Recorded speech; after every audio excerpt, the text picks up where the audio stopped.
Assalamualaikum warahmatullahi wabarakatuh. Halo teman-teman, perkenalkan saya Zendalvia dan saya mahasiswi dari Perbanas Institute. Pada hari ini saya akan menjelaskan terkait internal audit. Dan poin-poin yang akan dibahas ialah terkait fungsi, peran, kualifikasi, serta prospek karir dalam internal audit. Baiklah, izinkan saya untuk menjelaskan yang pertama adalah apa itu internal audit. Nah, di sini ada profesi akuntan publik.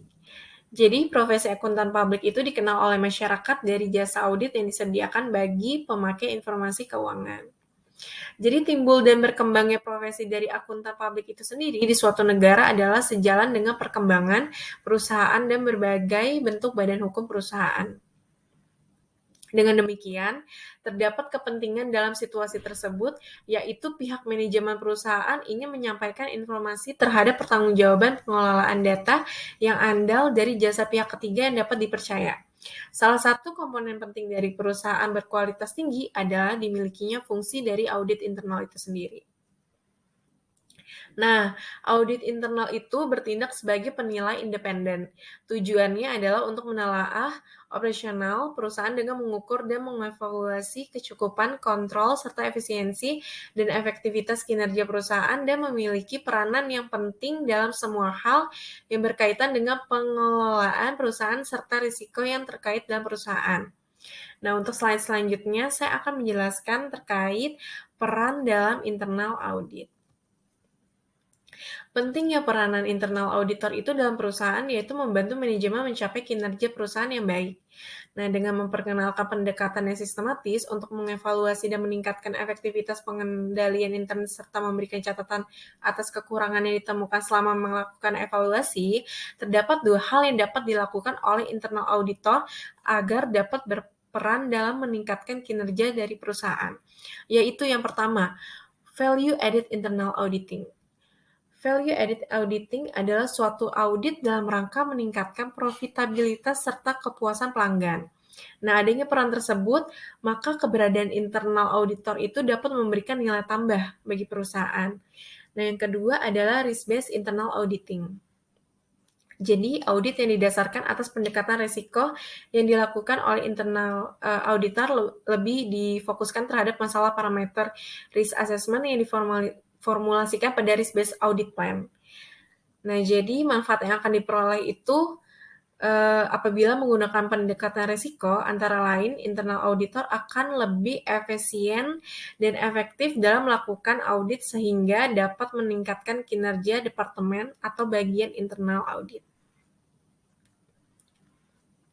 Nah, berikutnya adalah fungsi dari internal audit. Fungsi internal audit sebagai watchdog membuat perannya kurang disukai kehadirannya oleh unit organisasi lain atau perusahaan. Nah, adapun contoh fungsi dari internal audit sebagai berikut. Yang pertama, menentukan baik tidaknya internal control dengan memperhatikan pemeriksaan fungsi dan apakah prinsip akuntansi itu benar-benar telah dilaksanakan. Nah, yang kedua itu bertanggung jawab dalam menentukan apakah pelaksanaan sesuai dengan rencana policy dan prosedur yang telah ditetapkan sampai nilai apakah hal yang tersebut itu telah diperbaiki atau tidak. Nah, yang ketiga itu menyarankan perbaikan dalam bidang kebijaksanaan, prosedur, dan struktur organisasi. Yang keempat, mengawasi ketaatan pada syarat-syarat yang telah ditentukan oleh anggaran dasar dan undang-undang. Dan yang terakhir, memverifikasikan dan menilai tingkat kepercayaan terhadap sistem akuntansi dan pelaporan. Nah, dalam menjalankan fungsinya itu dan atau tanggung jawab auditor internal adalah paling sering itu bertanggung jawab pada manajemen senior serta komite audit. Dan nanti komite audit itu akan memberikan laporan audit tersebut kepada komisaris perusahaan. Selanjutnya, kualifikasi dari internal audit. Nah, untuk meningkatkan kualifikasi atau kualitas peran audit internal dalam mengungkapkan temuan auditnya, auditor internal memerlukan kemampuan profesional, yaitu kemampuan individu dalam melaksanakan tugas yang berarti kualifikasi personalia yang sesuai dengan bidang tugas auditor internal dan berkaitan dengan kemampuan profesionalnya dalam bidang audit, serta penguasaan atas bidang operasional terkait dengan kegiatan di perusahaan. Nah, di sini ada kualifikasi internal audit yang meliputi yang pertama independensi, yang kedua keahlian profesional, yang ketiga pelaksanaan pekerjaan audit, yang keempat dukungan manajemen, yang kelima adalah pengalaman kerja auditor internal. Dan seorang internal auditor itu membutuhkan kompetensi untuk menggambarkan fungsi, peran, atau tanggung jawab pada dirinya. Jadi kompetensi inti yang harus dimiliki seorang internal auditor ialah yang pertama, keterampilan komunikasi. Keterampilan komunikasi itu termasuk keterampilan komunikasi lisan, penulisan laporan, dan presentasi. Nah, yang kedua itu ada pengetahuan di bidang audit. Dan dia harus tahu tuh standar audit internal tuh seperti apa, akan kesadaran penipuan tuh harus ada juga, dan standar etika profesional. Nah, yang ketiga ada keterampilan.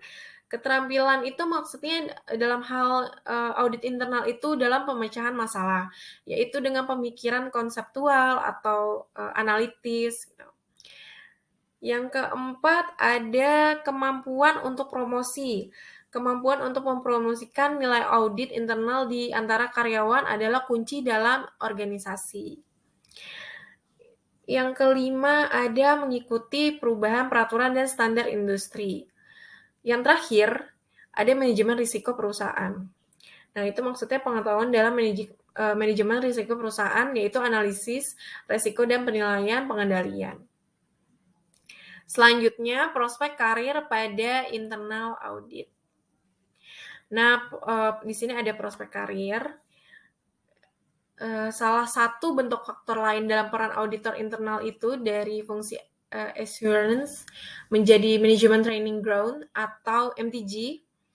Itu selain berkaitan dengan peran audit sebagai assurance versus consulting, MTG juga berkaitan dengan Departemen Audit Internal sebagai tempat pelatihan bagi calon manajer di masa yang akan datang atau masa depan.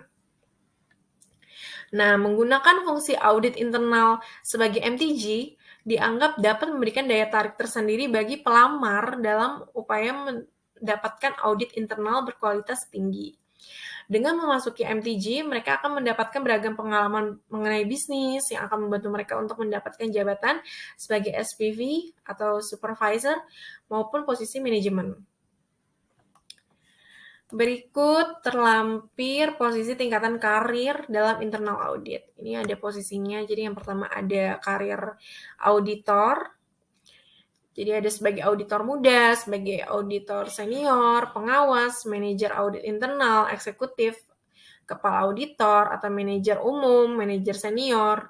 Nah, yang kedua ada posisi eksekutif.